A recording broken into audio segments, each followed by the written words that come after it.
تعداد مصدومان خانم و کودک هم مثل اینکه توی این مصدومان داشتیم. بله سلام عرض می‌کنم خدمت شما و بینندگان عزیز و به نوبه خود تسلیت عرض می‌کنم شهادت عزیزانمون رو تو این حمله تروریستی.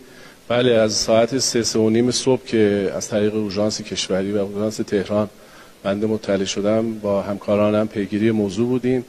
اورژانس تهران کمیته‌اش رو تشکیل داد از اولین ساعات و پیگیری مجروحین و پیگیری کارهای درمان اونا بودن. ما هم از طریق وزارت بهداشت تمام بیمارستانامون رو آماده باش اعلام کردیم و الان هم پیگیری کارشون هستیم.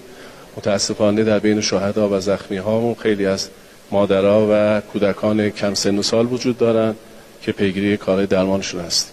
زنده باشید. روند درمان در بیمارستان‌های دیگر به چه شکلی؟ بیمارستانامون آماده باش هستن، وسایل و تجهیزات هست، هماهنگی‌های لازم صورت گرفته و الان دارن پیگیری مجروحین احتمالی و کار شهدا هست.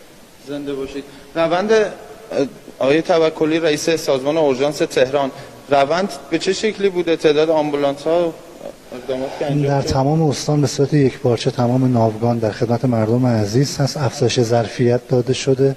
عزیزان خارج از شیفت ما داوطلبانه وارد چرخه عملیات شدن. تقریبا میشه گفت ظرفیت ناوگان استان تهران به بیش از 100% افزایش پیدا کرد. الحمدلله هم خدمت جاری هم خدمت به مسئولین حادثه تروریستی در حال انجام هست. مردم به شما نگران نباشند. همکاران بنده شبان روزی با تمام امکانات در کنار همه ارکان حوزه سلامت در خدمتشون هست. ممنون از شما آقای دکتر. ممنون از شما همکار گرامی. از شما ممنونم آقای نظری، خبرنگار خبرگزاری صدا و سیما. وزارت دفاع و